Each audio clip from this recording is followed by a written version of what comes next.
안녕하세요. 이번 주는 추석, 설교는 도석, 여러분은 참석. 네, 반갑습니다. 1년에 단 한 번 할 수 있는 인사말이기 때문에 오늘 해봤습니다. 풍요로움을 허락하신 하나님을 기억할 수 있는 그런 좋은 계절입니다. 주님과 함께 즐거운 명절 보내시기를 바랍니다. 기도로 시작하겠습니다. 거룩하신 아버지 하나님, 그리스도 예수 안에서 우리를 구원해 주시고 하나님의 자녀 삼아 주신 것 진심으로 감사 찬양을 드립니다. 주의 거룩한 몸된 교회의 지체와 일원으로서 양육받고 보호받으며 오늘까지 살아올 수 있도록 지켜주신 것도 주님께 감사와 찬양을 드립니다.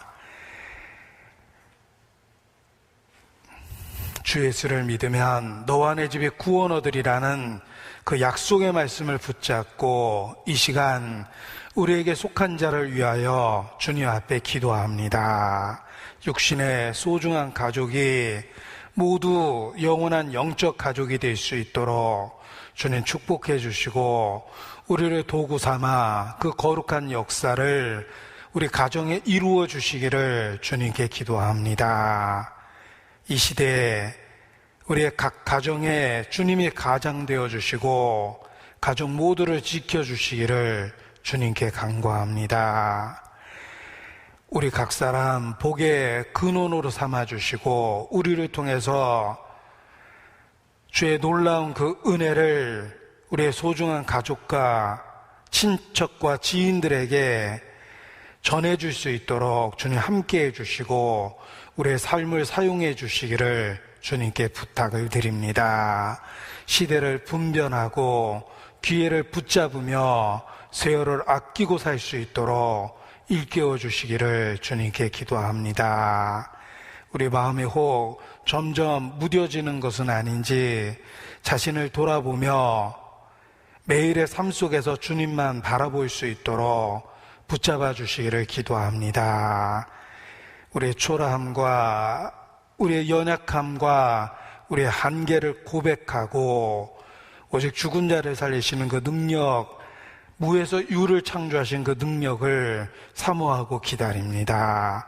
긍휼과 은혜를 더하심으로 그리스도 안에서 우리를 붙잡아 주시고 우리를 지켜주시며 보존하여 주시옵소서. 또 이 시간 선교지에서 수고하시는 선교사님들의 사역과 가정을 위해서도 주님 앞에 기도합니다. 우리가 누리는 좋은 것을 누리지 못하는 만큼 더 좋은 것으로 채워주시고 그 사역이 헛되지 않도록 반드시 결실할 수 있도록 주의 은혜로 이끌어 주시고 주관해 주시기를 주님께 간구합니다. 기도로 하나됨을 지키고 우리 모두 선교에 이런저런 모습으로 참여할 수 있도록 일깨워 주시기를 주님께 기도합니다. 이 시간도 우리 각 사람을 살펴주셔서 연약한 자를 강하게 만들어주시고 우리 가운데 병든 것, 어그러진 것 주의 능력으로 고쳐주시기를 주님께 기도합니다. 우리가 겪는 모든 어려움과 고통이 반드시 선이 될 수 있도록 주님 이끌어주시기를 주님께 기도합니다. 주께 의지합니다. 고마우신 우리 구주 예수님 이름으로 기도합니다. 아멘. 네, 성경 베드로 후서 3장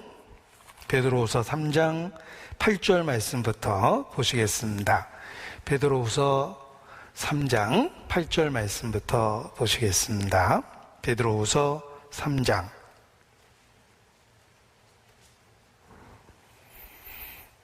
8절부터 제가 읽어드리겠습니다. 사랑하는 자들아, 주께는 하루가 천년 같고 천년이 하루 같은 이 한 가지를 잊지 말라. 주의 약속은 어떤 이에 더디다고 생각하는 것 같이 더딘 것이 아니라 오직 너희를 대하여 오래 참으사 아무도 멸망치 않고 다 회개하게 이르기를 원하시느니라. 그러나 주의 날이 도적같이 오리니 그날에는 하늘이 큰 소리로 떠나가고 체질이 뜨거운 불에 풀어지고 땅과 그 중에 있는 모든 일이 드러나리로다. 이 모든 것이 이렇게 풀어지리니 너희가 어떠한 사람이 되어야 마땅하뇨. 거룩한 행실과 경건함으로 12절 13절은 같이 읽겠습니다.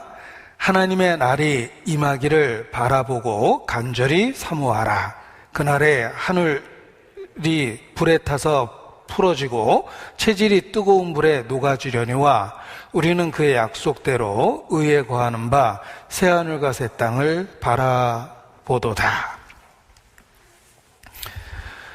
가을입니다. 으악! 새 슬피 우니 가을인가요? 누구나 시인을 만들어주는 그런 좋은 계절입니다. 이 좋은 계절 그 뒤편에 하나님의 선하신 손길이 있다는 것을 기억해야 합니다. 하나님께서 자기를 증거하지 아니하신 것이 아니시니 하늘로부터 비를 내리시며 결식이를 주시는 선한 일을 하셔서 음식과 기쁨으로 저희를 만족해 하셨다라고 말씀하십니다. 자기를 증거하지 아니하신 것이 아니니 하나님은 이 자연의 선한 것들로 함께 하신다는 것을 분명하게 증거하셨다는 것입니다. 그래서 그냥 비가 내리는 것이 아니라 농사를 져보면 시기적절하게 비가 내리는 것을 알 수가 있습니다. 특히 이스라엘에서는 아주 적절한 때에 비가 와야지만 생존할 수 있는 그런 땅입니다. 하나님은 때를 따라 이른 비와 늦은 비를 주시며 추수 기한을 정하셨다, 이렇게 말씀하셨습니다. 이스라엘 땅은 특별히 이른 비와 늦은 비라는 적절한 그 우기를 통해서 결실할 수 있는 아주 특별한 땅입니다. 다른 땅은 이렇게 물을 저장해서 필요할 때 1년 내내 공급하고 농사를 짓습니다. 그런데 이스라엘 땅은 물을 저장할 수 없는 그런 토지입니다. 지형입니다. 비가 오면 이렇게 다 흡수돼 버리는 그런 그 특별한 지형입니다. 따라서 시기적절하게 하늘에서 비가 내리지 않으면 1년의 농사를 망칠 수밖에 없습니다. 하나님은 때를 따라 이른 비를 주시고 늦은 비를 주시며 추수 기한을 정하시는 하나님이십니다. 특별히 가을 추수의 계절에 그 뒤편에 있는 하나님을 기억하고 마땅히 하나님께 감사해야 합니다. 믿음은 보이지 않는 하나님의 손길을 볼 수 있게 만들어줍니다. 추수의 그 결실을 모든 사람이 즐거워하지만 오직 그리스도인만이 그 뒤편에 하나님이 역사하셨다는 것을 볼 수 있고 그리스도인들만이 하나님께 영광을 드리며 그것을 누리고 삽니다. 믿음은 보이지 않는 하나님의 손길을 볼 수 있는 눈과 같기 때문에 그렇습니다. 그래서 이 추수의 계절, 풍요로움을 주신 하나님을 기억하고 믿는 사람으로서 더욱 감사를 드리는 것이 이 계절에 마땅합니다. 지금 가을이라는 이 시기가 유대인에게 있어서도 가을 절기와 관련해서 아주 중요한 시기입니다. 지난번에 소개해드린 것처럼 유대인의 달력은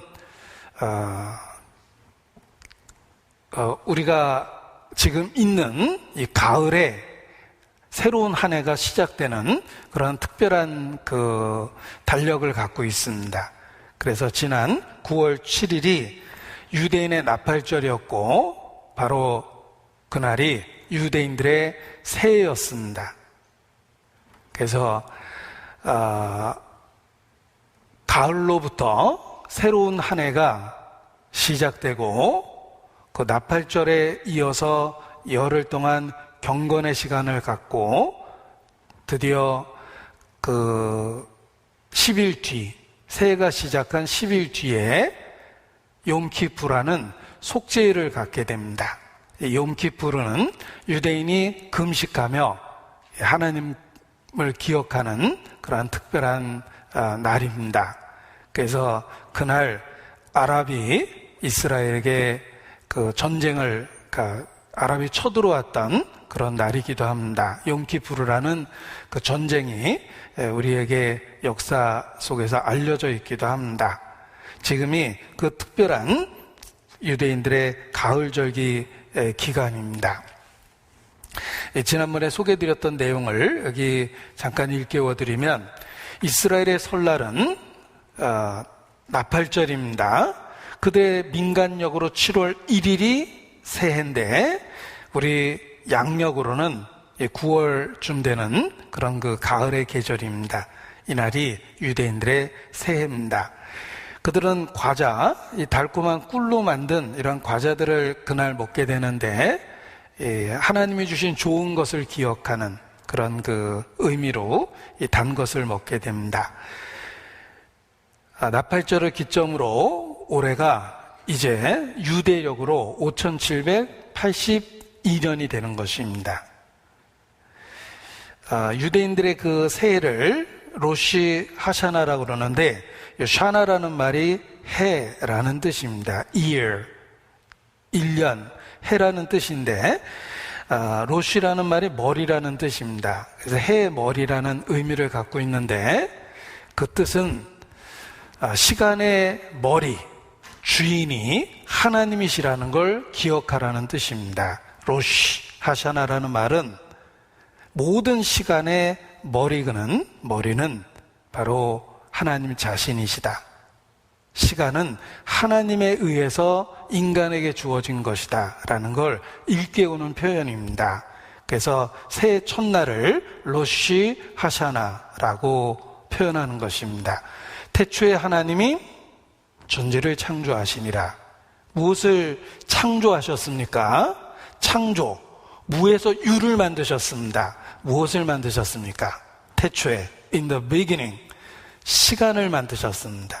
천지, 물질, 공간을 만드셨습니다.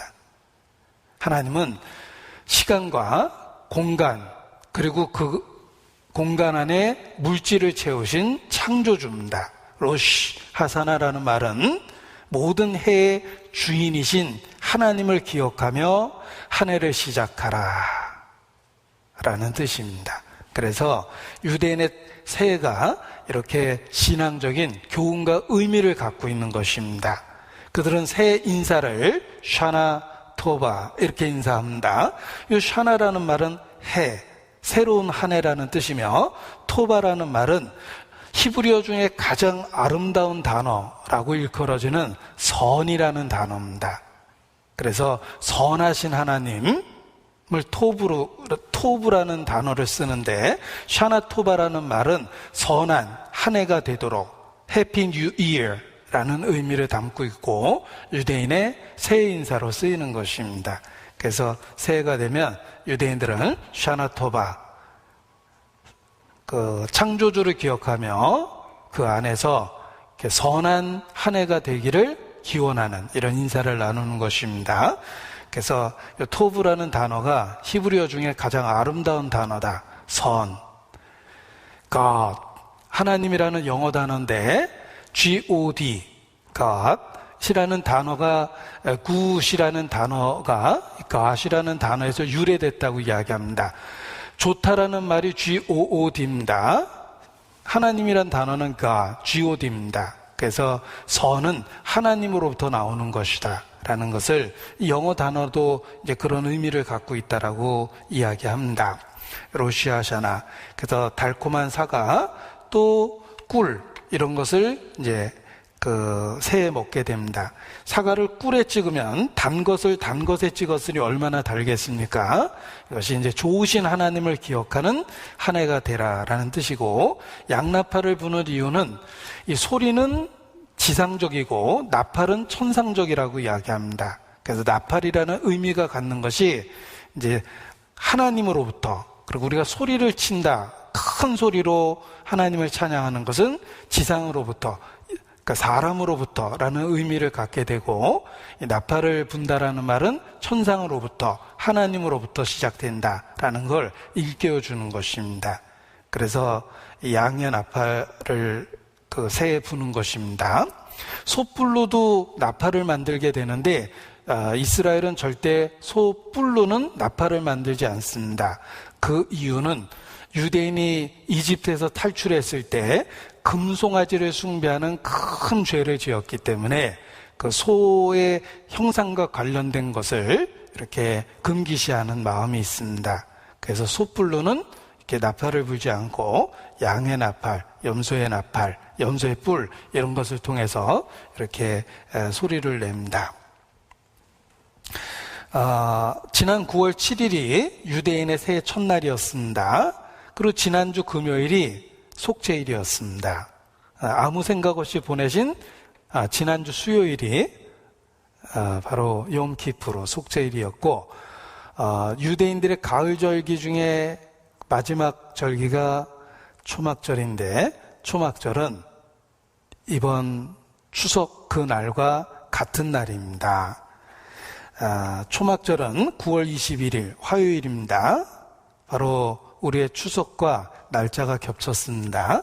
이 추석이 바로 유대인들의 초막절의 시작이다. 이 초막절은 9월 21일 일몰부터 시작해서 7일 동안 지속되며, 그리고 7일이 끝나면 마지막 8번째 날은 성회라고 해서 거룩한 모임으로 이스라엘이 함께 모입니다. 이 8이라는 숫자가 새로운 새 출발이라는 의미를 갖고 있습니다. 그래서 노아홍수 때 8명이 구원을 받은 것입니다. 예수라는 그 이름의 헬라어 숫자 값이 888입니다. 마지막 적그리스도 이름의 숫자 값은 666, 사람의 수로 이루어진 666인데, 재미난 건 예수라는 우리 구세주의 이름이 헬라어로 숫자 값이 888이라는 것입니다. 8은 새 출발, 새 생명을 의미합니다. 바로 그리스도를 통해서 모든 것이 새롭게 출발된다는 것을 그 이름의 값으로 증거해 주신 것입니다. 그래서 노아홍수 때도 새로운 출발을 8명으로 하셨습니다. 성경 전체에 죽은 자가 살아났다는 기록이 8번 나옵니다. 예수님은 다윗의 후손으로 오셨고, 다윗의 후손은 그리스도라는 의미를 갖고 있습니다. 다윗의 후손이여 그리스도라고 고백하는 것입니다. 다윗은 이새의 8번째 아들이기도 합니다. 그래서 8이라는 의미가 새로운 출발을 의미하며, 초막절의 7일이 끝나면 유대인은 8일째 가장 큰 페스티벌, 절기, 명절로 그날 모이게 됩니다. 그래서 이 절기 자체가 하나님이 하시는 일을 우리에게 가르쳐주는 교재가 되는 것입니다. 그래서 구속의 역사, 구원의 역사의 시간표와 같다, 이렇게 표현을 할 수 있는 것입니다. 그래서 지난번에 절기가 갖고 있는 의미를 설명을 드렸는데, 이게 이제 유대력이 표현된 달력입니다. 지금 양력으로 9월, 그 9월 중에 7일이 나팔절이었고 15일이 욤키프로 속죄일이었으며 21일이 우리의 추석이고 유대인의 그 초막절이 시작되는 날입니다. 그리고 마지막 성회로 모이는 날이 이제 그 29일, 28일, 29일 이렇게 해서 마지막 성회로 모이게 돼 있습니다. 이 유대인의 절기를 히브리어로 모에드라고 표현하는데 1년에 3번씩 지키도록 하셨습니다. 봄, 여름, 가을 이렇게 3차례 절기가 있습니다. 그래서 무교절, 칠칠절, 초막절이라는 3대 절기가 있는데 봄절기, 여름절기, 가을절기 이런 의미를 갖고 있습니다. 이것이 타임 테이블, 하나님이 하시는 일을 알려주고자 하신 시간표라는 것입니다. 그래서 이 모에드라는 말의 복수는 모아딤, 복수형이며, 그리고 스트롱 사전을 찾아보면 신성한 appointment, 약속, 정해진 시간, 이런 의미를 갖고 있다라는 것입니다. 절기 자체가 하나님의 약속을 일깨워주며 하나님이 어떻게 인간을 구원하시는지를 절기를 통해 약속하셨다는 것입니다. 그래서 절기를 통해 신성한 약속을 주셨다, 이렇게 말씀드릴 수 있습니다. 자, 우리는 예를 들면 달마다 민방위 훈련을 통해서 비상사태를 준비를 합니다. 일본도 지진이 자주 일어나니까 정기적으로 지진 대비 훈련을 합니다. 아주 심각한 표정으로 열심히 훈련을 합니다. 그것은 지진이 실제로 자주 일어나기 때문에 계속해서 훈련을 통해서 만약의 사태를 대비하는 것입니다. 이와 같이 하나님은 해마다 반복되는 절기를 통해서 하나님이 인간을 어떻게 구원하시는지를 가르쳐 주시며 그날을 우리 마음에 준비하라고 일깨워 주시는 것입니다. 그래서 경건에 이르기를 연습하라 라는 말씀이 있는데, 이 연습은 반복된 행동입니다. 하나님은 반복되는 절기를 통해서 우리로 하여금 어떻게 살아야 될지를 연습시켜주고 계시는 것입니다. 그래서 이 절기 기간 동안에 그 의미를 생각해 보는 것이 우리 마음을 새롭게 하는 것입니다. 이몽룡을 향해서 정조를 지키는 성춘향은 변학도의 수청을 거절함으로 인해서 옥에 갇히게 됩니다. 그런데 그 춘향전의 이야기가 마치 주님을 향해서 세상으로부터의 유혹을 거절하고 영적 정조를 지키며 살아가는 그 그리스도인의 모습을 이렇게 보여줍니다. 그래서 춘향전의 하이라이트는 어사출두입니다. 그 부분을 생각할 때 주님의 재림이라는, 다시 오신다는 그 사건을 자연스럽게 떠올리게 됩니다. 그래서 우리 자신도, 성춘향도 이몽룡을 향해서 정조를 지키고 자신의 천한 신분에도 불구하고 정실 부인이 됩니다. 어느 누구도 그것을 비난할 수 없었습니다. 왜냐하면 그 유혹을 거절하고 어려운 시기를 극복하고 남편을 만났기 때문에 그렇습니다. 마찬가지로 우리도 이 땅에서 천하게 시작했지만 그리스도를 향한 마음을 지킬 때, 믿음을 지킬 때 영광 중에 주님을 만나게 되는 것입니다. 이 가을 절기를 보내면서 이렇게 느닷없이 성춘향 생각이 나서 마음의 교훈이 되기도 했습니다. 대속제일, 그리고 앞으로 다가오는 초막절, 이 모든 절기가 주님의 다시 오심을 가르쳐주는 절기이기 때문에 이렇게 마음을 설레며 주님을 다시 한번 기다리는 그런 그 교훈을 마음에 갖게 됩니다. 요즘 가을 하늘이 정말 아름다운데 찬송이 저절로 생각이 났습니다. 저 하늘 이상한 구름만 봐도 내 주님 오시는가 바라봅니다. 가실 때 다시 오마 하신 예수님, 오 주여 언제나 오시렵니까? 가을 하늘 바라보면서 옛님만 생각하지 말고 우리 주님을 기억하고 마음을 새롭게 하는 것이 필요합니다. 주님이 아직 오시지 않았다는 것은 사실 우리에게 더해지는 은혜입니다. 주님이 아직 오시지 않았기 때문에 오늘 우리가 이 땅에서 또 하루를 살고 있습니다. 그런데 이 모든 것이 더해지는 은혜라는 것을 오늘 본문이 일깨워 줍니다. 9절에 이르시기를 주의 약속은 어떤 이에 더디다고 생각하는 것 같이 더딘 것이 아니라. 어떤 이가 그렇게 생각합니다. 우리도 가끔 그렇게 생각합니다. 그러나 어떤 이의 생각처럼 더딘 것이 아니라 오직 너희를 대하여 오래 참으사 아무도 멸망치 않고 다 회개하게 이르기를 원하시느니라. 더딘 것이 아닙니다. 주의 오래 참으심이 사실 우리 자신의 구원이 된 것입니다. 내가 어떻게 구원을 받았습니까? 15절에 그 이유를 설명해 주십니다. 15절, 또 우리 주의 오래 참으심이 구원이 될 줄로 여기라. 우리 자신이 그렇습니다. 우리가 오랫동안 불신의 상태에 있었습니다.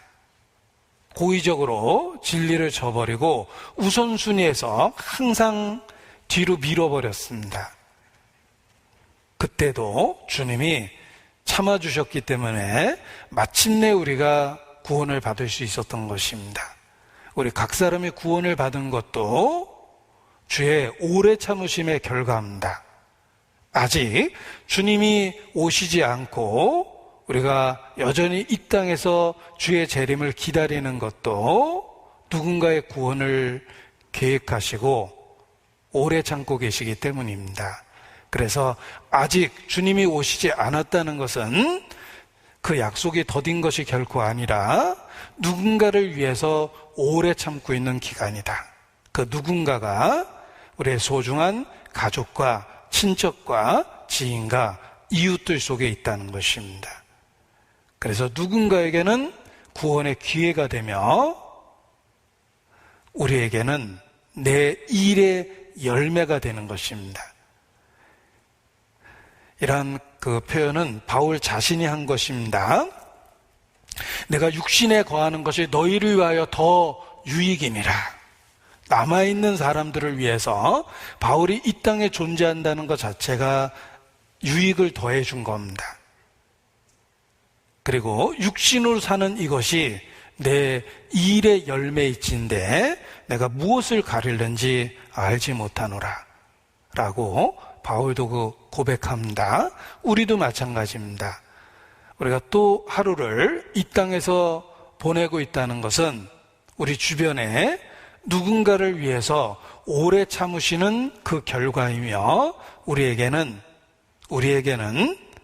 다시 주님을 위해서 일할 수 있는 또 하루의 기회를 갖게 된 것입니다. 그래서 아직 주의 약속이 이루어지지 않았다는 것에 대해서 더해지는 주님의 은혜다라고 고백할 수 있는 것입니다. 앞서간 모든 그리스도인은 주님이 오신다는 약속을 기다리며 매일의 삶을 살았습니다. 12절에 하나님의 날이 임하기를 바라보고 간절히 사모하라. 13절에 의에 거하는 바 새하늘과 새 땅을 바라보도다. 매일의 삶이 이러합니다. 모든 그리스도인은 주님의 다시 오심을 바라보고 사모하며 매일의 삶을 살아야 되는 것입니다. 중요한 것은 언제 오시는가가 중요한 게 아니라 반드시 오신다는 것입니다.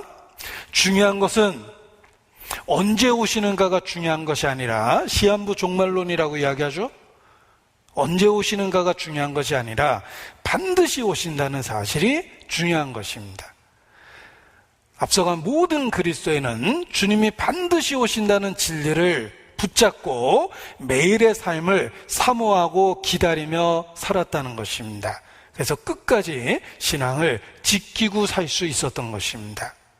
성춘향 이야기를 드렸는데, 춘향이는 정말 불안한 상태에서 정조를 지킨 겁니다. 아마 나쁜 소문도 들었을 겁니다. 이몽룡이 저기 한양에서 맞선 봤대네. 뭐 날 잡았대는데 연락 끊긴 지 오래됐잖아. 뭐 그런 풍문은 수도 없이 들었을 겁니다. 춘향이는 불안한 상태에서도 끝까지 정조를 지키고 기다렸던 겁니다. 우리는 훨씬 더 춘향이보다 유리합니다. 왜냐하면 우리는 반드시 오신다는 확실한 약속을 갖고 기다리고 있기 때문에 그렇습니다. 앞서간 그리스도인은 언제 오시는가가 중요한 게 아니라 반드시 오신다는 그 약속을 붙들고 매일의 삶을 살았고 끝까지 신앙을 지켰습니다. 우리도 반드시 오신다는 사실을 기억하고 매일의 삶을 살아야 되는 것입니다. 자, 이게 유명한 표현 하나를 소개해 드리겠습니다. 모멘토 모리. 굉장히 어려운 말이지만 어디서 꼭 들어본 것 같기도 합니다. 모멘토 모리. 라틴어입니다.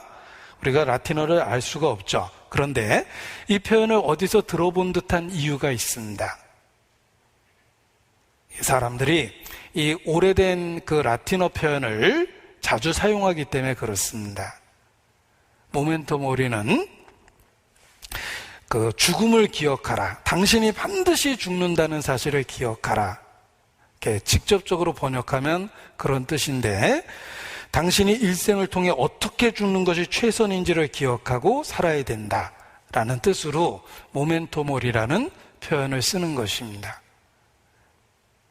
반드시 당신도 죽는다는 사실을 기억해야 된다 라는 뜻이 오래된 이 라틴어 표현입니다. 모멘토 모리. 모멘토 모리.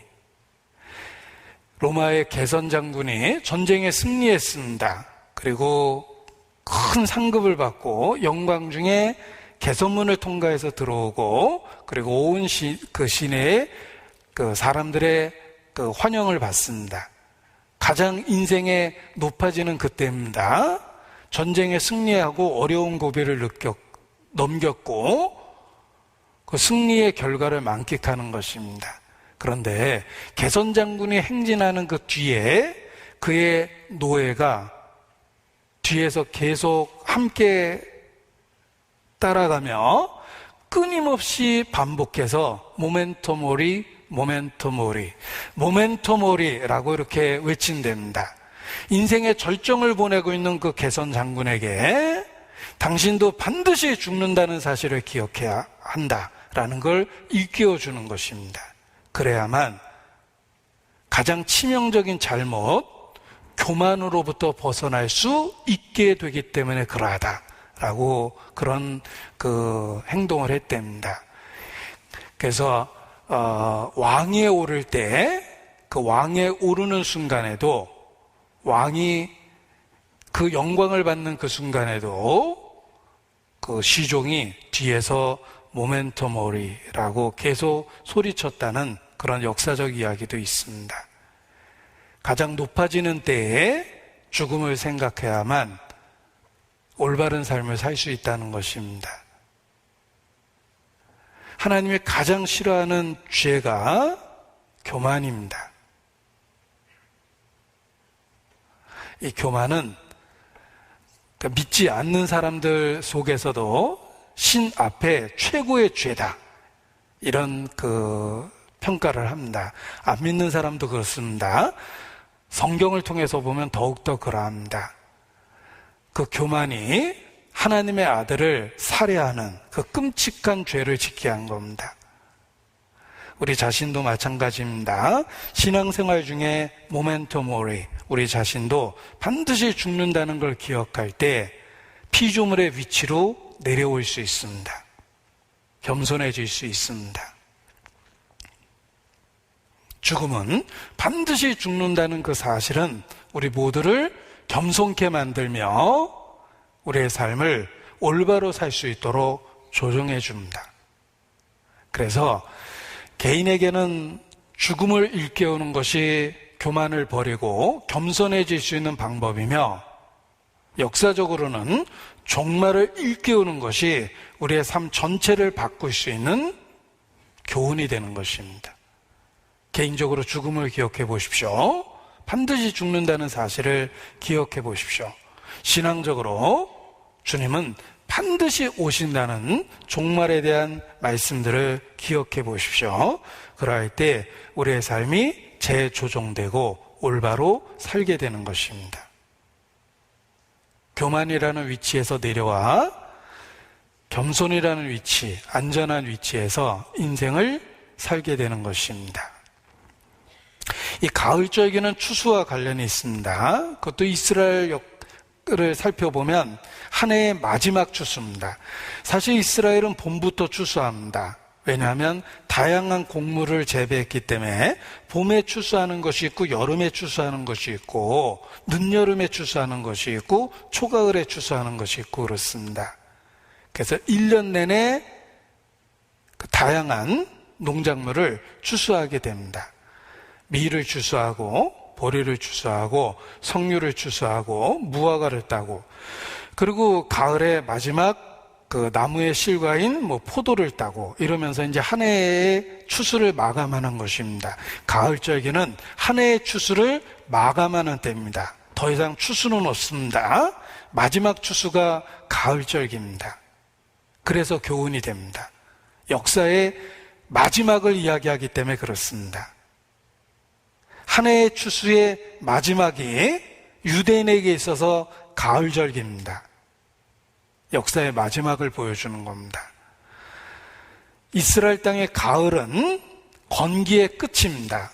보십시오. 비가 오지 않습니다. 건기입니다. 그 건기 중에 곡식이 그래도 그동안에 공급받았던 수분을 통해서 성장을 하는데, 건기 끝에쯤 되면 더 이상 성장이 없습니다. 비가 계속해서 오지 않았기 때문에 더 이상의 성장이 없고 더 이상의 결실이 없습니다. 그때가 가을절기입니다. 추수가 없는 마지막 계절, 그게 가을절기예요. 그래서 종말, 역사의 끝을 우리에게 교훈해 주는 겁니다. 자, 이스라엘의 농사는 이른비와 늦은비라고 그러는데, 이른비는 겨울에 내리는 비입니다. 우리 계절로 겨울쯤에 내리는 비가 이른비예요. 늦은비는 봄에 내리는 비입니다. 그때 내리는 비를 통해서 곡식, 그러니까 농사를 지을 수 있게 되는 겁니다. 양을 키우고 농사를 지을 수 있게 되고, 그리고 여름절기를 지나면서 건기가 시작되고, 지금과 같이 초가을이 되면은 건기의 끝부분이기 때문에 비가 더 이상 올 수가 없습니다. 그래서 추수의 마지막이에요. 왜냐하면 곡식을 들여다봐도 이 시기를 놓치면 안 되는 겁니다. 더 이상 자라지도 않고 더 이상 열매도 안 맺힙니다. 이때 거둬야 되는 겁니다. 이게 이제 가을절기인데, 여기 보십시오.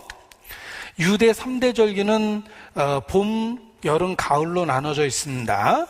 그래서 7개의 절기로 구별했을 때, 봄절기는 6월절, 무교절, 초실절, 여름절기는 오순절, 그리고 가을절기는 나팔절, 속죄일, 장막절, 초막절이라고 일컬어지는 장막절입니다. 그래서 봄, 여름, 가을로 구별되며, 이 가을과 관련된 절기는 종말의 사건을 예표하는 것입니다. 그래서 7절기가 계절별로 구별되며, 이게 7개월 동안의 농사기간을 통해서 완성이 되는데, 봄, 여름, 가을, 이게 7개월의 기간입니다. 이 봄에는 봄절기가 있고 여름절기가 있고 가을절기가 있는데, 이 가을절기가 유대력으로 7월, 우리 달력으로 9월 정도고, 그리고 추수의 마지막이라는 겁니다. 그러니까 지금의 가을절기가 역사의 마지막에 대한 그림이 되는 것입니다. 건기의 마지막 부분이기 때문에 더 이상 비가 오지 않습니다. 곡식을 들여다봐도 더 자랄 것 같지는 않습니다. 지금 딱 추수를 해야 되는 겁니다. 이제 시드는 것만 남았거든요. 지금 거두지 않으면 밭에서 버려지는 겁니다. 그게 가을 절기예요. 역사의 마지막이라는 뜻입니다. 가을 절기가 우리에게 그 마지막 시대를 가르쳐 주는 것이다 라는 것입니다. 에레미야 8장 찾겠습니다. 에레미야 8장 20절.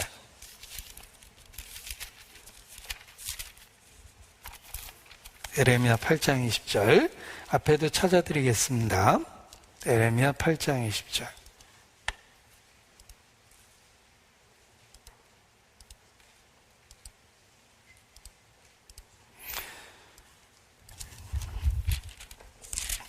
에레미야 8장 20절입니다. 1065페이지입니다. 함께 읽겠습니다. 추수할 때가 지나고 여름이 다하였으나 우리는 구원을 얻지 못한다 하는도다. 이 추수 때와 연결해서 역사의 마지막 때를 일깨우는 것입니다. 추수할 때가 지났고 여름이 다하였으나 이제 초가을로 들어서면 다 거둬야 되는 거예요. 그런데 그 추수 시기를 놓치면 밭에서 버려지는 겁니다. 모든 그 과정이 거두지 않으면 헛일을 한 것입니다. 그러니까 아주 중요한 시기라는 것입니다. 지금 시기가 딱 이런 시기입니다. 추수할 때가 지나고 여름이 다하였다. 이제 더 이상 추수는 없다. 오랜 건기의 끝이기 때문에 자라지도 않고 시들기만 한다. 이제 다 거둬야 될 때다. 이런 뜻입니다. 이사야서 에레미야 9장, 지금 에레미야 펼쳐져 있죠? 에레미야 9장 22절도 보겠습니다. 에레미야 9장 22절. 너는 이같이 이르라. 여호와의 말씀에 사람의 시체가 분토같이 들에 떨어질 것이며 추수하는 자의 뒤에 떨어지고 거두지 못한 묵같이 되리라 하셨느니라. 보십시오. 이게 들에 떨어지고 추수하는 자의 뒤에 떨어져서 거두지 못하는 묵같이 되리라. 이 추수 시기를 놓쳐가지고 그냥 밭에서 방치돼서 썩어져 간다는 이런 뜻입니다. 이 재앙을 그렇게 묘사한 거예요. 사람의 시체가 분토같이 들에 떨어질 것이며 거두지 못해서 들에서 나뒹구는 그런 묵과 같이 되리라. 이게 이제 마지막 때입니다. 아직 구원받지 못한 영혼들은 거두지 않은 곡식과 같습니다. 추수 때를 놓치면 그냥 밭에서 다 버려지는 것입니다. 우리가 그러한 시기를 살고 있다라는 것을 이 가을절기에 일깨워야 됩니다. 역사의 마지막을 우리가 살고 있다는 것을 가을절기를 통해서 일깨우는 것이 우리에게 마땅합니다. 우리는 역사의 추수, 그 마지막 시대를 사는 것이 틀림없습니다. 왜냐하면 전도를 해보면 모르면 가르쳐 줄 텐데 알고도 믿지 않는 사람이 참 많습니다. 우선순위에서 밀려서 자신의 영혼의 문제가 제일 중요한 문제가 안 되니까 이 복음을 겉듣는 거예요. 그리고 우리가 성경대로 믿겠다고 하는 그러한 모습을 오히려 비웃고 무슨 특별한 분파인 것처럼 매도하고 이러는 사람들이 있습니다. 그래서 정말 복음을 전하려고 밭에 서보면 더 이상 추수하기가 참 어려운 시대구나 라는 것을 깨닫습니다. 그래서 이 가을절기 이 시기에 우리가 살고 있는 이 시대가 정말 마지막 시대구나 라는 생각을 더 하게 됩니다. 성경의 마지막 추수의 모습이 있습니다. 요한계시록 14장입니다. 마지막 추수의 모습은 두 개로 구별되어 있다는 걸 기억해 보십시오. 곡식의 추수고 또 하나는 포도의 추수인데 이걸 왜 구별해서 이야기하셨을까 생각해 보겠습니다. 요한계시록 14장 14절입니다. 여기 마지막 수확이 있는데 곡식에 대한 추수입니다. 또 내가 보니 흰 구름이 있고 구름 위에 사람의 아들 같은 이가 앉았는데, 사람이 앉아있다고 표현 안 했죠. 사람의 아들과 같은 이가 앉았는데, 그리스도는 아주 특별한 분입니다. God-man, 하나님이 사람이 되신 분입니다. 예수님은 인자 같은 이예요. 사람처럼 보이지만 사람이 아니십니다. 예수님은 육체를 갖고 이 땅에 오신 하나님이십니다.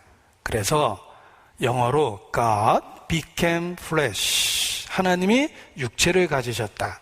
God was manifested in the flesh, 하나님이 육체를 갖고 자신을 나타내셨다. 그분이 바로 우리의 구세주인 예수님이십니다. 인자 같은 이예요. 사람 같은데 사람은 아니세요. 하나님이 사람이 되신 분입니다. 이 마지막 추수의 모습을 보십시오. 구름 위에 사람의 아들과 같은 이가 앉았는데 그 머리에는 금염 면류관이 있고 그 손에는 이한 낫을 가졌더라. 또 다른 천사가 성전으로부터 나와 구름 위에 앉은 이를 향하여 큰 음성으로 외쳐 가로되 내 낫을 휘둘러 거두라. 거둘 때가 이르러 땅의 곡식이 다 익었음이리라 하니 구름 위에 앉으신 이가 낫을 땅에 휘두르매 곡식이 거두어지니라. 이것이 마지막 추수 모습입니다. 땅에 곡식이 다 익었다. 그 시기를 놓치면 더 성장이 없다고 그랬죠? 더 결실이 없습니다. 바로 그때가 낫을 휘두를 때예요. 마지막 추수 때입니다. 우리 시대가 그렇습니다. 더 나아지지도 않고 사람들은 계속해서 들리는 그 복음을 겉듣고 가치 없게 여기고 받아들이기를 마음에 다음에 라는 말로 미루어 버립니다. 지금이 딱 거둘 그때라는 것입니다. 이 마지막 추수의 모습입니다. 그래서 곡식을 거둔다. 자, 그런데 이 마지막 추수가 곡식을 거두는 모습과 포도를 거두는 모습으로 구별했습니다. 이 곡식은 구원받은 그리스도인을 의미하고 마지막 포도를 거두는 모습은 심판을 위한 그 불신자에 대한 그 추수를 의미합니다. 그래서 이어지기를 17절을 보십시오. 불신자의 추수가 이어집니다. 17절. 이것은 믿지 않는 불신자에 대한 심판입니다. 또 다른 천사가 하늘에 있는 성전에서 나오는데 또한 이한 낫을 가졌더라. 또 불을 다스리는 다른 천사가 제단으로부터 나와 이한 낫 가진 자를 향하여 큰 음성으로 불러 가로되 내 이한 낫을 휘둘러 땅의 포도송이를 거두라. 그 포도가 익었느니라. 악인도 심판받기 딱 알맞은 모습으로 익었습니다. 죄가 숙성된 거예요. 천사가 낫을 땅에 휘둘러 땅에 포도를 거두어 하나님의 진노의 큰 포도주 틀에 던지우매. 진로 포도주가 아닙니다. 어떤 분은 이거 보고 감탄하더라고요. 진로 소주 있는지 어떻게 알았지? 이런데 그 진노가 아닙니다. 진노의 큰 포도주 틀에 던짐에 성 밖에서 그 틀이 밟히니 틀에서 피가 나서 말 굴레까지 닿았고 1600 스타디온이 4 곱하기 4 곱하기 10 곱하기 10. 유대인은 큰 숫자를 이렇게 분할해서 이렇게 표현합니다. 1600 스타디온에 퍼졌더라. 이게 이제 마지막 심판에 대한 이야기예요. 그래서 이 마지막 수확하는 모습을 보면 곡식의 수확이 먼저 있고 그리고 포도의 수확이 그 후를 뒤따릅니다. 이것은 마지막 때에 구원받은 그리스도인을 위한 수확, 곧 휴거가 있고 그 이후에 진노의 포도주들에 던져지는 환난 시대가 있다는 것입니다. 홍수 전에 에녹이 하나님과 동행하다가 하나님이 그를 데려가셨습니다. 휴거에 대한 예표죠. 에녹. 그리고 홍수가 난 거예요. 마지막 심판이 그러합니다. 그리스도인을 위한 곡식 추수가 있고, 그리고 이어지는 불신자를 위한 환난의 때가 있다는 것입니다. 그래서 포도를 거두어 그 틀에 놓고 밟았더라 라는 표현이 있는 것입니다. 이것이 마지막 심판의 모습이며, 어느 날 생각지 않은 때에 그러한 마지막 심판이 이루어지는 것입니다. 저기 마이크 차고 기침하려면 엄청 죄책감에 시달립니다. 요즘엔 차라리 총 쏘는 게 낫지 기침하는 게 제일 위험한 거기 때문에. 네. 자, 데살로니가 전서 4장 16절입니다. 데살로니가 전서 4장 16절입니다.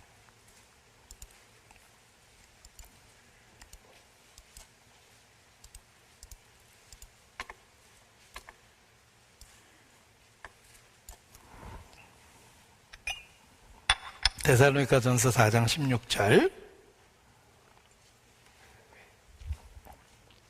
생각지 않은 그때 주님이 오십니다. 주께서 호령과 천사장의 소리와 하나님의 나팔로 친히 하늘로 솟아 강림하시리니 그리스도 안에서 죽은 자들이 먼저 일어나고 그 후에 우리 살아남은 자도 저희와 함께 구름 속으로 끌어올려 공중에서 주를 영접하게 하시리니 그리하여 우리가 항상 주와 함께 있으리라. 그러므로 이 여러 말로 서로 위로하라. 이 마지막 추수, 가을의 추수 때는 건기의 끝이며 더 이상 곡식이 자라지 않고 더 이상 결실하지 않는 시기이기 때문에 그 시기에 추수가 이루어지듯이 마지막 때에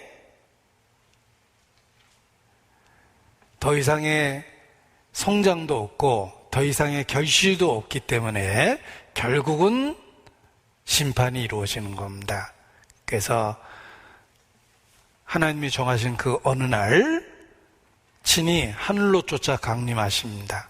그래서 이 땅에 남아있는 그리스도인들을 마지막 추수하듯 데려가시는 그 날이 있는 것입니다.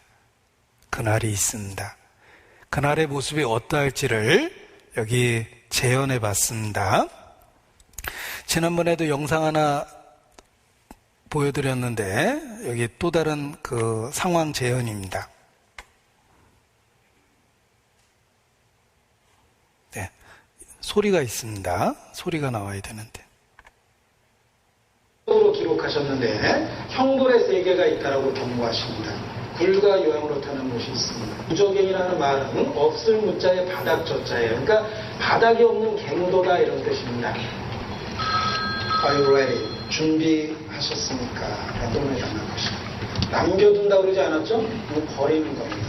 완전히 버리는 겁니다. 이루어지는 겁니다. 되게 이상해. 야, 진짜 사람이 없어진대. 야, 그게 말이 되냐? 아, 진짜. 아, 사람들이 왜 없어져?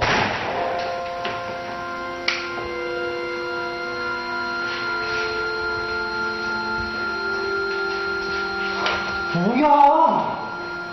지옥. 뭐야? 여보!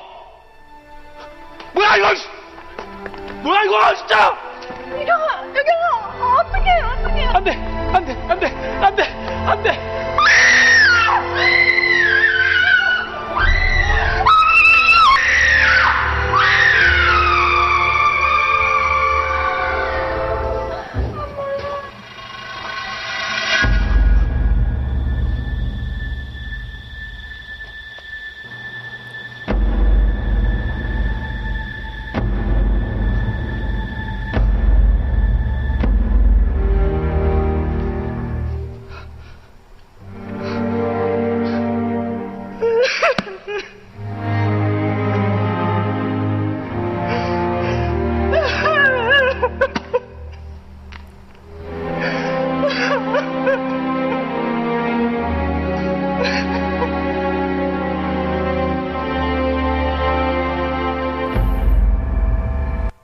기억하십시오. 그날은 반드시 온다는 것입니다.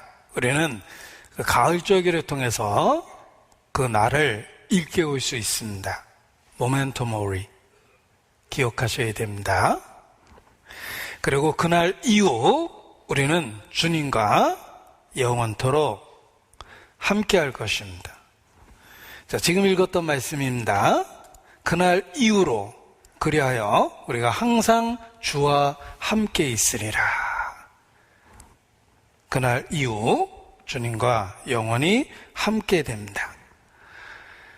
자, 영원히 주님과 함께 있게 되는 그날 우리의 몸이 주님과 함께 있기에 합당한 몸으로 반드시 변화됩니다.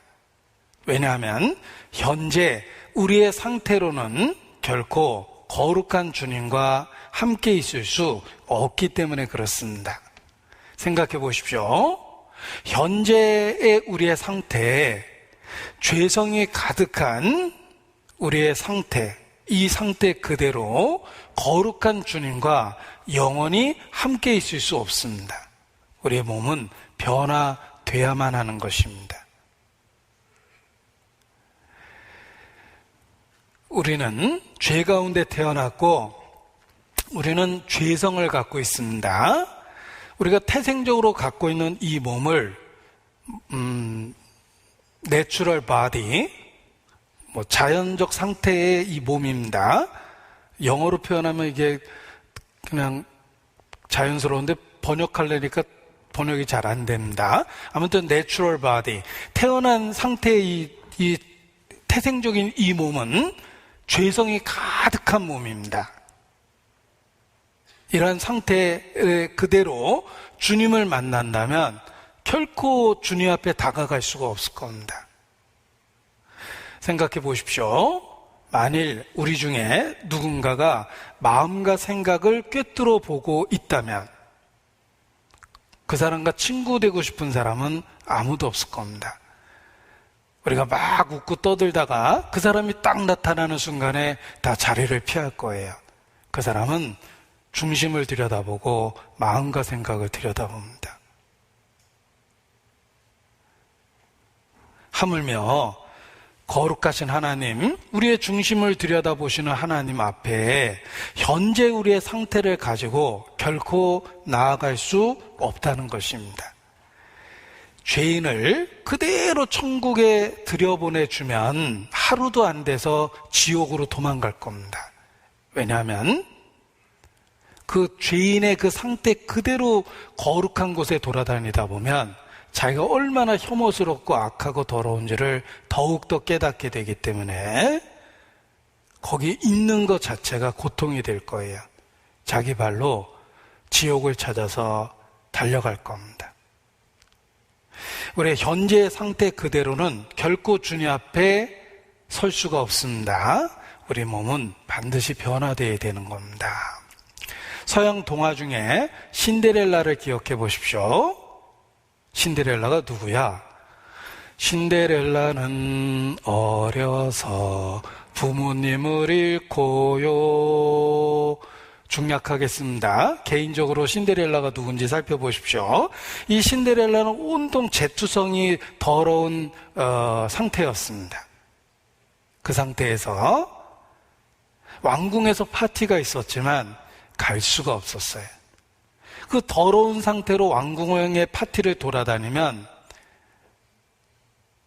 모든 사람의 눈총을 받게 될 겁니다. 그리고 본인이 가장 불편할 거예요. 그 아름다운 옷을 입고 있는 사람들 속에 더러운 옷을 입고 휘젓고 다니면은 자기 자신이 가장 괴로울 겁니다. 초대장은 받아도 결코 파티에 갈 수는 없습니다. 신데렐라가 파티에 참여하기 위해서는 아름다운 옷이 필요했고 현재의 모습이 깨끗하게 바뀌어야 되는 것입니다. 그래서 요정이 나타나서 그 착한 신데렐라를 도와주잖아요. 단 조건이 있었죠. 12시 이내는 돌아와라 라는 조건을 달았지만 아무튼 아름다운 옷을 입혀서 드디어 파티에 갈 수 있었고 왕자를 만날 수 있었던 겁니다. 신데렐라도 더러운 상태로는 파티에 못 돌아다닙니다. 우리도 마찬가지예요.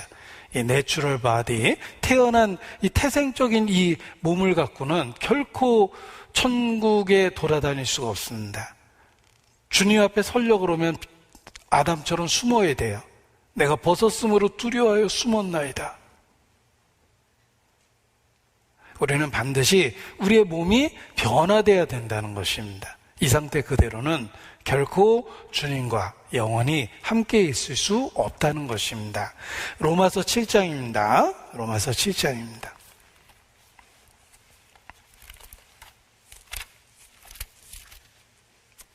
로마서 7장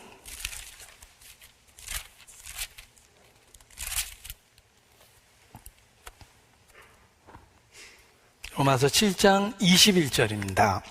로마서 7장 21절.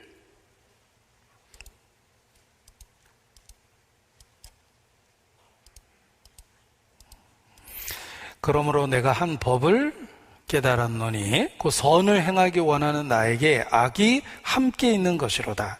내 속사람으로는 하나님의 법을 즐거워하되 내 지체 속에서 한 다른 법이 내 마음의 법과 싸워 내 지체 속에 있는 죄의 법 아래로 나를 사로잡아 오는 것을 보는도다.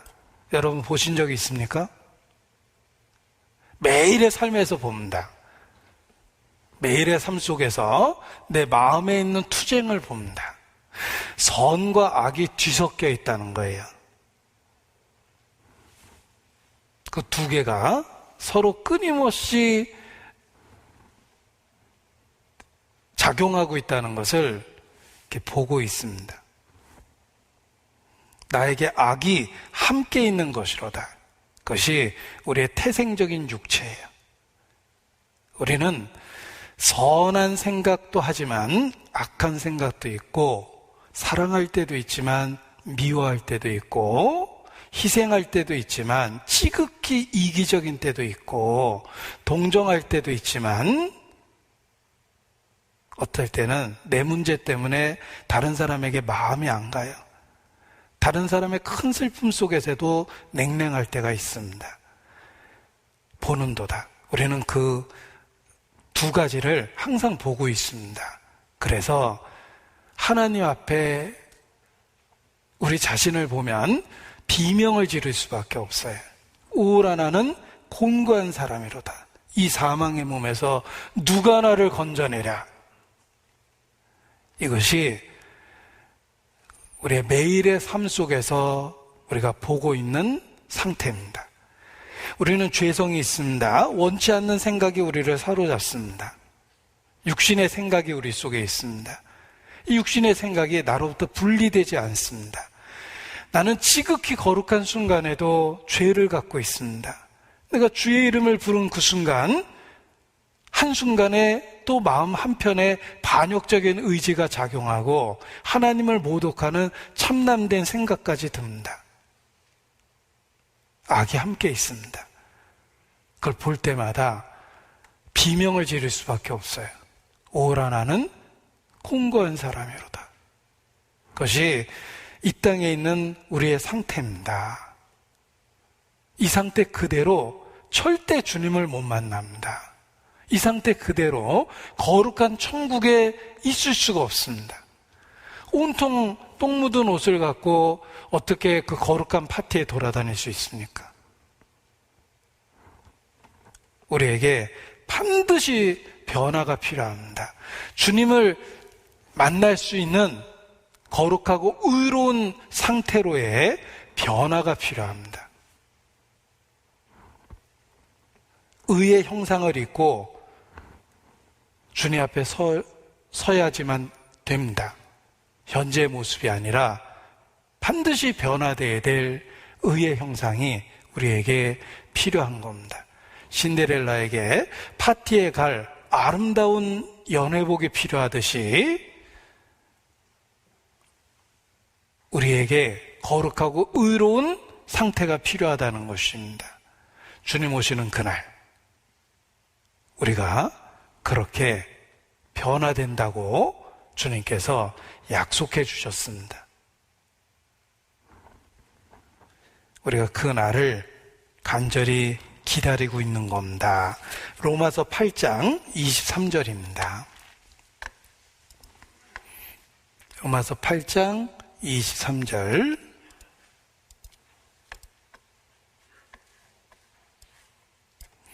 이뿐 아니라 또한 우리, 그 성령의 처음 익은 열매를 받은 우리까지도 속으로 탄식하여 양자될 것, 곧 우리 몸의 구속을 기다리느니라. 속으로 탄식하며 기다린다고 그랬죠.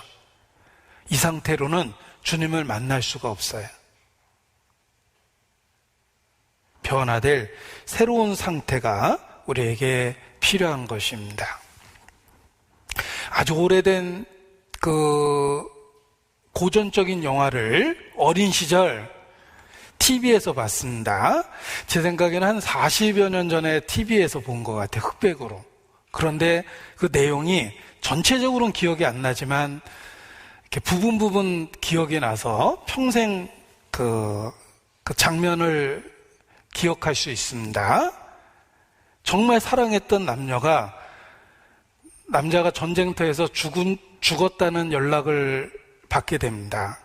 여자는 너무너무 절망하고 슬퍼하다가 결국은 홀로 살아남아서 살아가다가 거리의 여자가 됐습니다. 그런데 어느 날 죽은 줄 알았던 그 사랑하는 사람이 돌아왔어요. 그리고 남자는 그녀의 어떻게 사는 그 과거를 알고 있음에도 불구하고 그걸 받아주려고 하지만은 여자 스스로 그 사랑하는 사람에게 다시 돌아갈 수가 없었어요. 그래서 그 마지막에 그 자살하는 모습이 있는데 그게 너무나 이렇게 그 어린 시절 충격적으로 마음에 새겨졌습니다. 제가 제목은 모르겠지만 여주인공이 비비안 B라는 건 알고 있습니다. 근데 아무튼 그 어린 시절 영화의 장면이 이렇게 충격적이었는데 이해는 갔어요. 정말 자기를 진심으로 사랑하는 그 남자에게 자신의 과거가 다가갈 수 없게 한 겁니다. 주님 만날 때 우리의 모습이 이 상태 그대로라면 주님이 우리를 부르고 웃고 계셔도 우리는 아담처럼 우리 자신을 보잘것없는 숲속에 숨기려 할 겁니다. 도저히 나타날 용기가 없죠. 그러나 주님은 우리 몸을 구속해 주겠다고 약속했습니다. 변화시켜 주겠다고 약속해 주셨어요. 이 상태가 아니라 영광스러운 몸으로 바꿔주시겠다고 약속을 해주셨습니다. 그걸 기다리고 있는 거예요. 우리가 탄식하며 이 땅에서 사모하고 기다리고 있는 것입니다.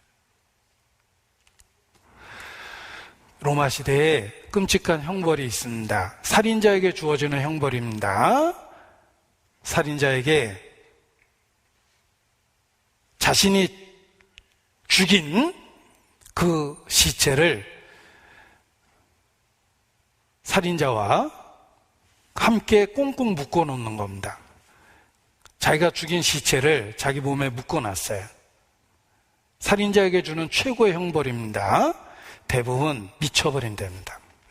왜냐하면 내가 죽인 그 사람을 마주보고 있어야 돼요. 게다가 내가 죽인 이 사람 시체가 썩어가죠. 산자와 죽은 자를 묶어놓은 겁니다. 죽은 사람이 썩어가면서 악취가 나고 물이 흐르고 벌레가 생기고 죽은 자에게서 나온 벌레가 산자의 몸에 기어다니기 시작합니다. 자기가 죽인 그 사람 그리고 그 결과를 온몸으로 느끼고 감옥에 갇혀 있는 겁니다. 대부분 미쳐버린답니다. 로마의 최고의 형벌, 살인자에게 주는 형벌이랍니다. 산자와 죽은 자를 묶어놓는 거예요. 요즘 사이코패스를 그렇게 형벌을 주면 살인할 사람 없을 겁니다. 대부분은 미쳐버린답니다. 그런데 영적인 우리의 상태가 그러합니다. 내가 예수님을 믿고 선을 향해서 돌이켰지만 태생적인 내 육체에는 아직도 죄가 있고 내가 믿는 구세주에 대한 반역의 의지가 있으며 내가 원하지 않는 생각을 일으킵니다. 심지어는 찬송을 하고 있는 그 마음 한편에서도 악한 생각을 만들어내고 눈물로 기도하고 있는 그 한편에도 또 악한 생각이 스멀스멀 기어들어옵니다. 오라 나는 공고한 사람이로다. 주님 오시는 그날 우리의 악한 그 육체를 제하여 버리고 의롭고 거룩한 형상으로 완전히 바꿔주십니다. 마치 산자와 죽은 자를 묶어놨는데 그 죽은 자를 그 산자 몸에서 뚝 띄어내서 분리시키는 것과 같은 해방감을 주는 겁니다. 우리가 지금도 속으로 탄식하며 그러한 몸의 구속을 기다리고 매일을 사는 겁니다. 주님 오시는 그날 우리에게 이루어질 약속이에요. 우리의 죽은 육체가 뚝 떨어지는 겁니다. 죄성이 없어지는 거예요. 우리 속에 그렇게 끈질기게 붙잡고 역사했던 사탄이 발밑에 상하게 되는 겁니다. 그날을 우리가 사모하고 기다리고 있는 겁니다. 로마서 16장 20절입니다. 로마서 16장 20절. 제가 이 말씀을 엄청 좋아합니다. 노트에도 여러 번 써봤어요. 로마서 16장 20절. 같이 읽겠습니다. 평강의 하나님께서 속히 사단을 너희 발 아래서 상하게 하시리라. 우리 주 예수의 은혜가 너에게 있을지어다. 속히 사단을 우리 발 아래 상하게 하십니다. 전쟁에 승리할 때 적의 장수를 끌어다가 발로 밟게 합니다. 다시는 대적하지 못하게 발로 밟게 하는 거예요. 우리 주님께서 그날 우리 몸을 영광스럽게 변화시키실 것이며 그날 끈질기게 우리를 괴롭히던 죄의 원흉을 사단을 우리 발 아래 상하게 하실 것입니다. 우리가 그날을 사모하고 기다리고 사는 것입니다. 주님 오시는 그날 순식간에 홀연히 변화됩니다. 우리 주님께 그러한 능력이 있습니다. 한순간에 홀연히 그렇게 변화시켜 주십니다. 우리에게 주신 약속이에요. 고린도전서 15장은 부활에 대한 약속을 주십니다. 단지 살아나는 것, 단지 영원토록 사는 게 아닙니다. 이 상태로 영원토록 살게 되면 그것이 저주입니다. 우리 7, 80의 삶을 살고 다시 한번 살아보라고 한다면은 마냥 신나진 않을 겁니다. 그렇게 고통스럽고 슬퍼했던 삶을 다시 똑같이 살게 된다면 걱정이 앞설 거예요. 마치 군대에서 간신히 연병장을 한 바퀴 뛰고 들어와서 안심했더니 거기다 대고 청천벽력 같은 명령을 합니다.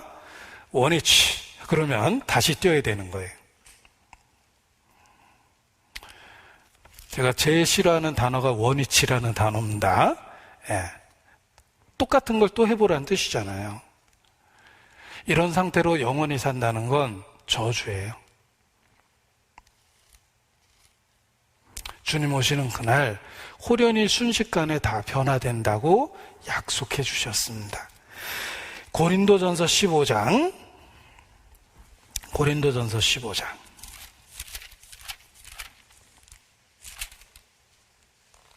51절입니다. 고린도전서 15장 51절.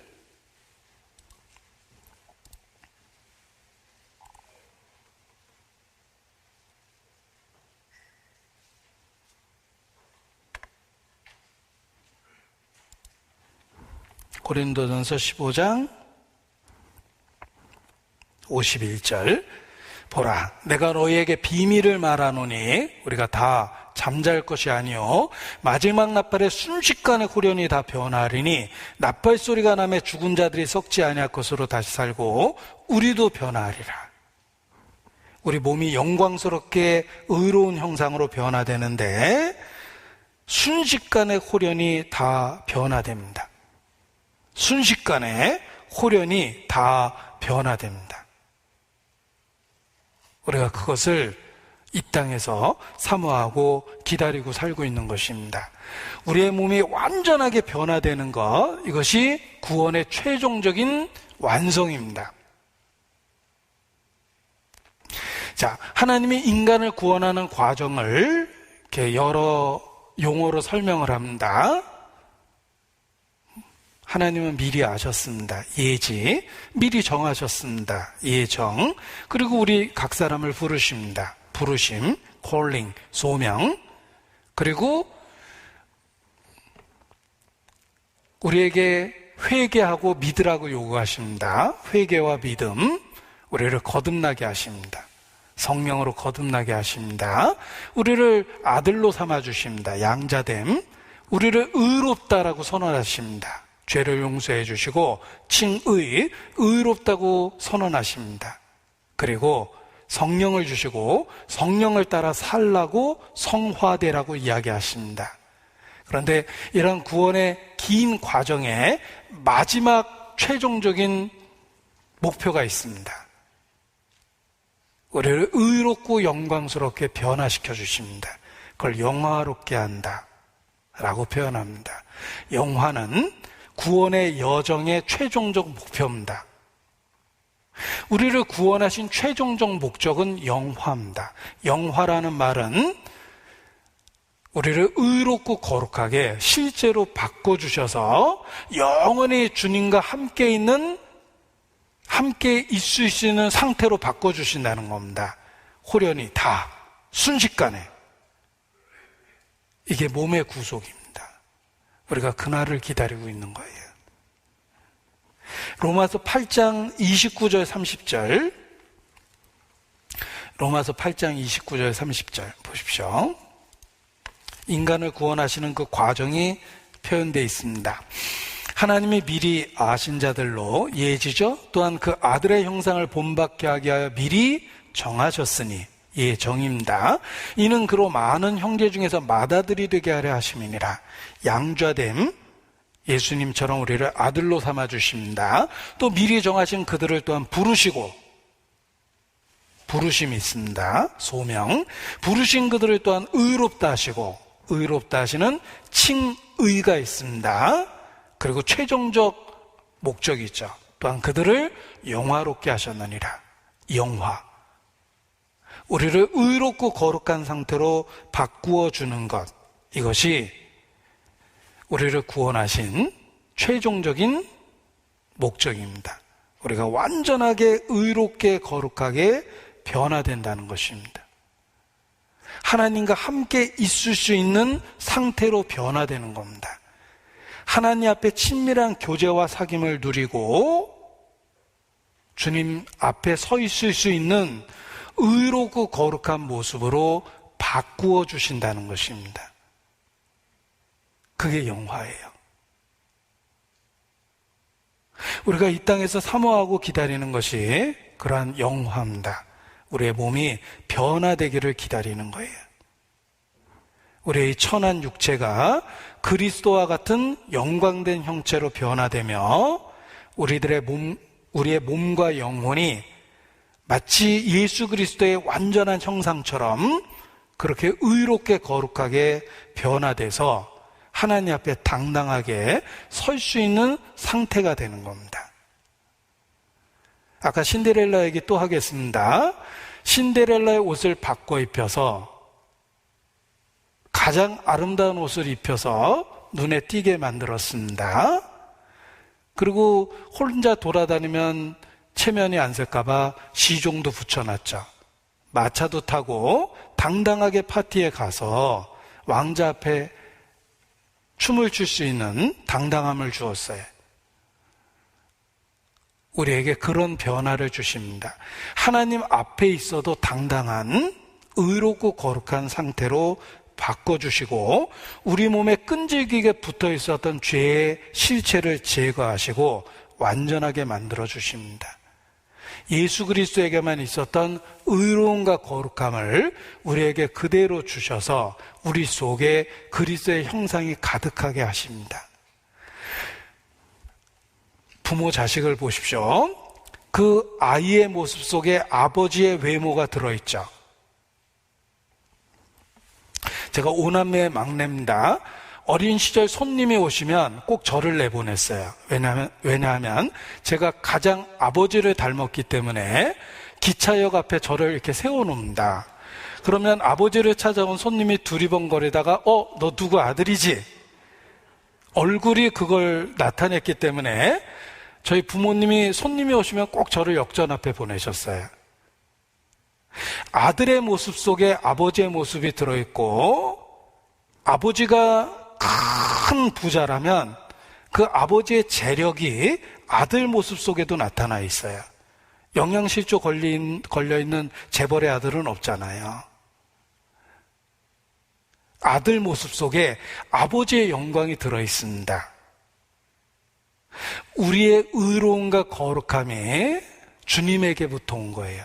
주님이 그 원천이세요.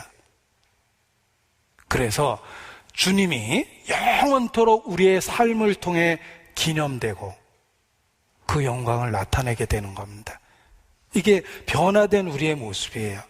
우리가 하나님께 기도할 때도 더 이상 죄성에 의한 회방을 받지 않습니다. 내가 순종해도 지치지 않습니다. 지금은 선을 행하다가 지치잖아요. 그때는 지치지도 않아요. 기쁨으로만 봉사할 수 있고, 우리 속에 반역의 의지가 없이 하나님에 대한 충성된 마음만 가득하고 하나님이 받아주실 수 있는 상태로 완전히 변화되는 겁니다. 이것이 우리의 정말 바라는 간절한 최종적인 목표입니다. 우리 몸이 변화되는 거예요. 예수님 믿고 얻게 된 최고의 수혜가 뭘까? 결국은 영화롭게, 거룩하게, 의롭게 변화된다는 것입니다. 그것이 그리스도를 통해 얻게 되는 구원의 최종적인 목표예요. 예수님처럼 되는 겁니다. 완전하고 의롭게 변화되는 겁니다. 그것을 우리가 사모하고 이 땅에서 살아가는 것입니다. 한마디로 그 아들의 형상을 본받는 겁니다. 여기 로마서 8장 29절 다시 보십시오. 그 아들의 형상을 본받게 하기 위하여 미리 정하셨다 그랬죠. 예수 그리스도의 의로움과 거룩함이 그대로 우리의 것이 되는 거예요. 그날 그렇게 변화돼서 주님과 영원히 함께 있게 되는 것입니다.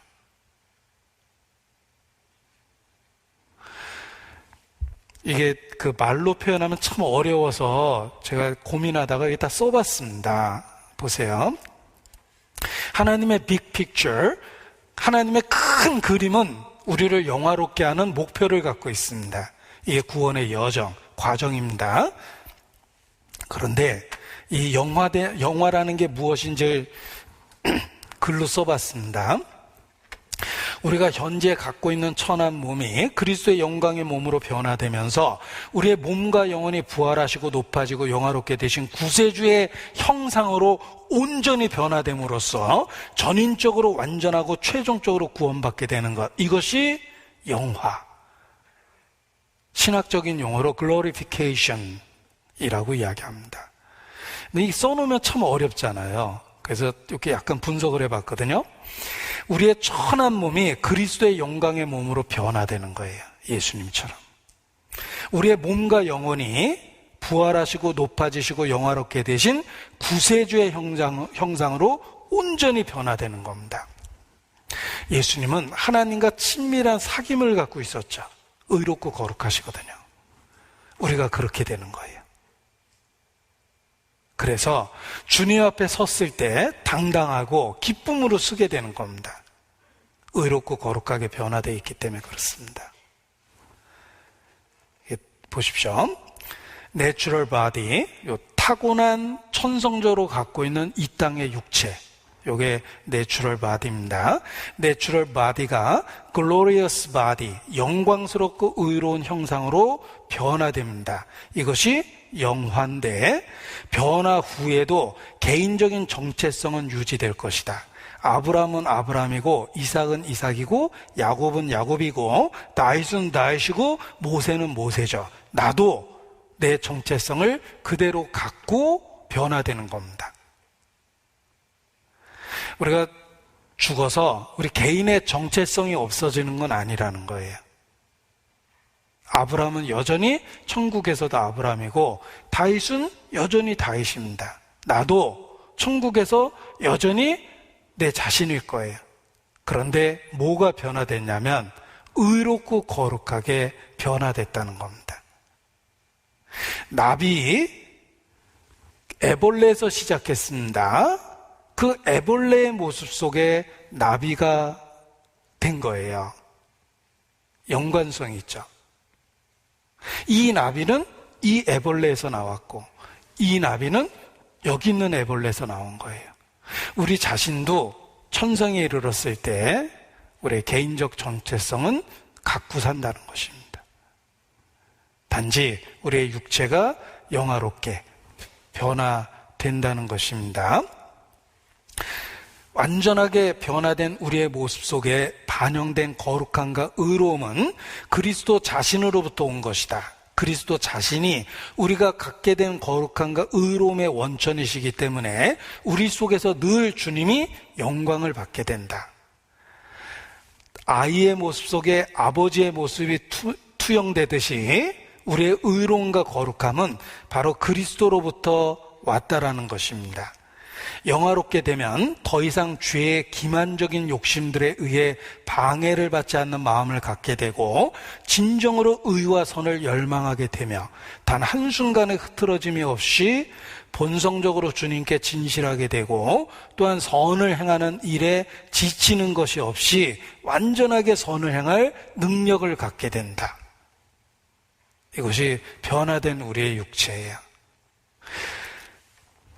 우리 자식을 정말 사랑하는 부모는 자식과 함께 울고 자식의 좋은 일을 함께 기뻐하고 달콤한 것이 내 입에 들어가는 것보다 자식 입속에 있는 것을 훨씬 더 기뻐합니다. 기꺼이 내가 먹을 것을 자식에게 줍니다. 그리고 그걸 기쁨으로 여겨요. 사랑이 그렇게 만든 거예요. 영원한 천국에 가면 주님을 기쁘시게 하는 것이 우리의 기쁨이 되고 우리가 주님을 섬기는 것이 최고의 존재 이유가 됩니다. 본성적으로. 지금은 좀 부담될 때가 있잖아요. 교회 안에서 희생하고 수고하는 게 부담되고 불평하기도 하고 뒷말하기도 하고 내추럴 바디, 죄성 있는 육체가 있어서 그래요. 그러나 글로리어스 바디, 영광스러운 몸으로 바뀌면은 희생하고 순종하고 주님 앞에 서 있는 게 그냥 기쁨이에요. 주님 앞에 당당하게 서 있을 수 있는 모습이 됩니다. 그 모습이 예수님 자신의 모습이며 그 예수님의 의로움과 거룩함이 우리 것이 되는 거예요. 그게 천국입니다. 주님처럼 바뀌는 거예요. 이게 얼마나 멋있는 말인지 여러분 아셔야 됩니다. 시편 17편입니다. 시편 17편 14절.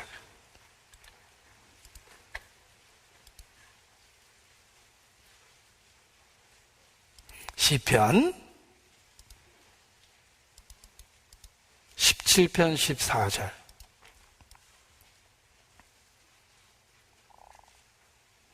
여기 세상 사람이 있습니다. 여호와여, 금생에서 저희의 분깃을 받은 세상 사람에게서 나를 주의 손으로 구하소서. 그는 주의 재물로 배를 채우심을 입고 자녀로 만족하고 그 남은 산업을 그 어린 아이들에게 유전하는 자니이다. 세상 사람입니다. 세상 사람은 하나님이 주신 이 땅의 것을 마음껏 누리고 삽니다. 그리고 주의 재물로 배를 채우고 주님이 준 자녀로 기뻐하고 재물을 기껏해야 내 새끼, 응? 내 자식 챙기는 데만 씁니다. 그게 딱 세상 사람입니다. 금생에서 자기 분깃을 받은 거예요. 그러나 그리스도인은 하나님의 형상을 담는다는 최고의 것을 유업으로 얻게 됩니다. 그래서 15절 같이 읽겠습니다. 나는 의로운 중에 주의 얼굴을 보리니 깰 때에 주의 형상으로 만족하리이다. 현재의 삶을 꿈처럼 여깁니다. 깰 때에 진짜 인생이 시작되는 거예요. 주의 형상으로 만족하리이다. 주님과 같이 변화되는 겁니다. 의롭고 거룩되게. 그래서 의롭고 거룩하신 주님 앞에 당당하게 서 있게 되며 주님과 친밀한 교제를 영원히 누릴 수 있게 되는 겁니다. 나는 깰 때에 주의 형상으로 만족하리이다. 이것이 영화된 그날입니다. 요한 1서 3장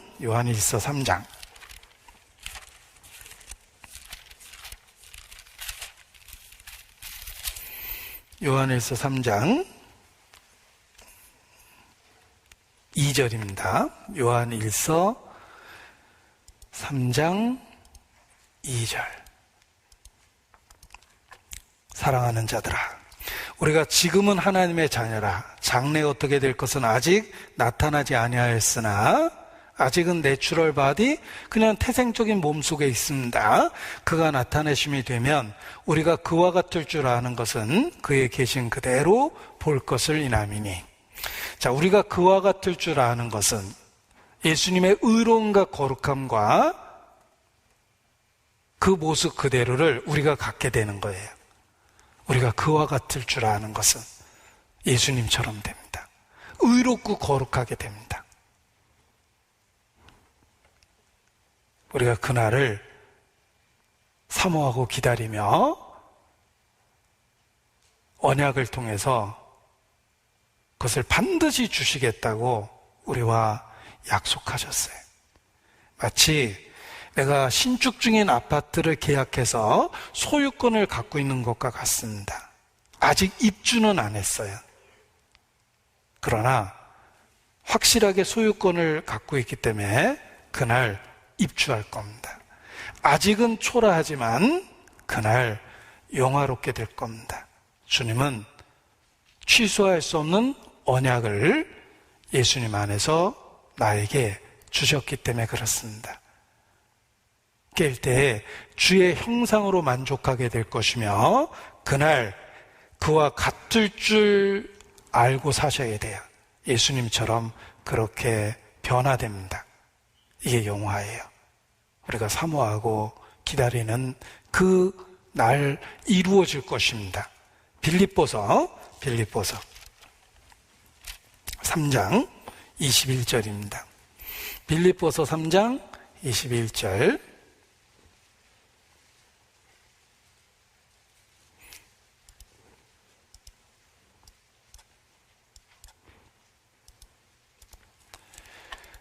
빌립보서 3장 21절. 어떤 분은 빌립이 경상도 사람이라고 그러더라고요. 빌립보소라고 그랬다고. 네. 자, 3장 21절. 빌립보서 3장 21절입니다. 그가 만물을 자기에게 복종케 하실 수 있는 자의 역사로 우리의 낮은 몸을 자기 영광의 몸의 형체와 같이 변케 하시리라. 자기 영광의 몸의 형체와 같이 그리스도와 같은 모습으로 우리를 의롭고 거룩하게 바꿔주시는 겁니다.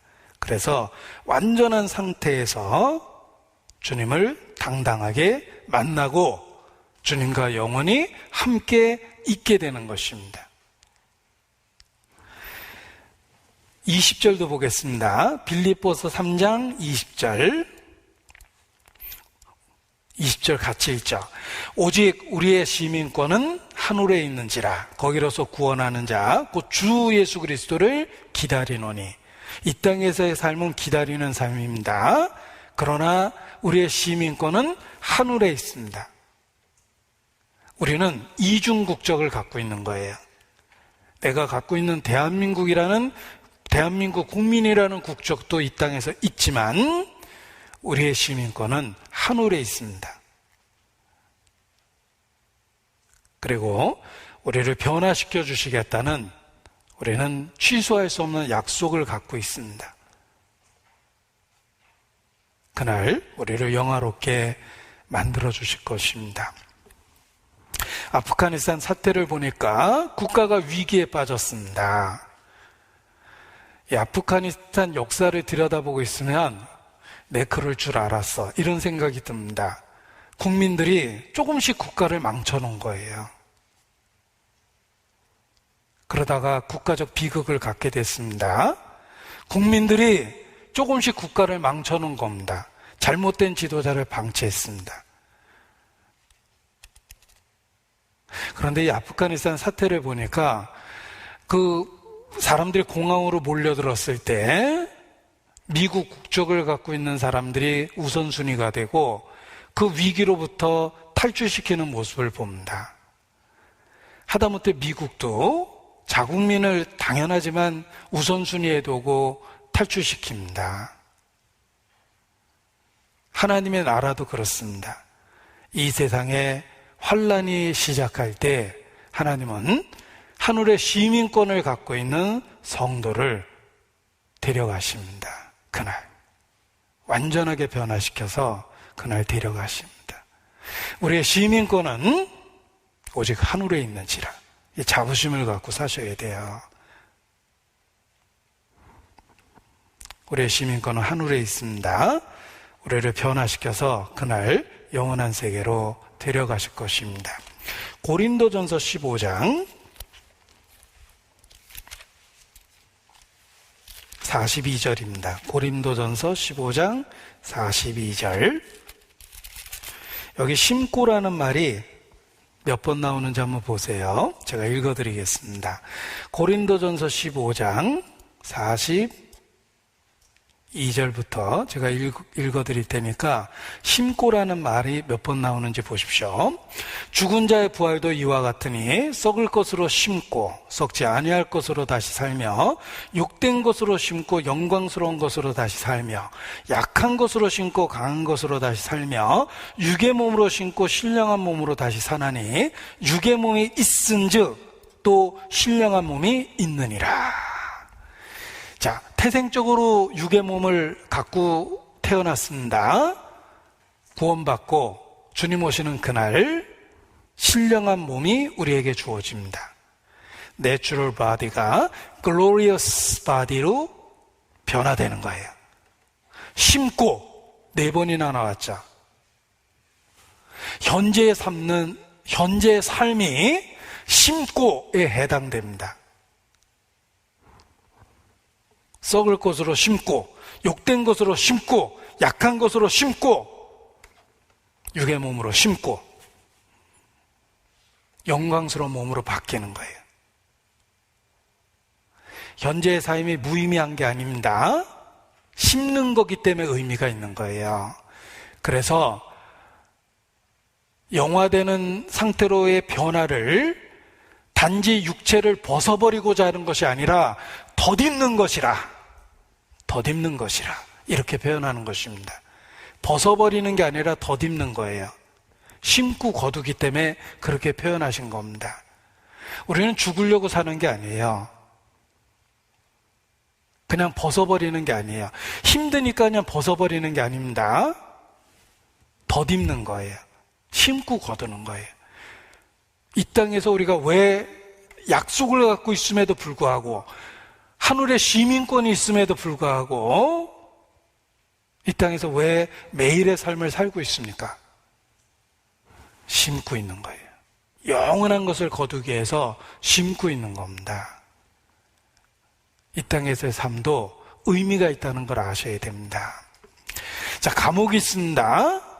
거기에 종신형을 선고받고 절대로 죽을 때까지 바깥에 나올 수 없다라는 선고를 받은 사람이 있습니다.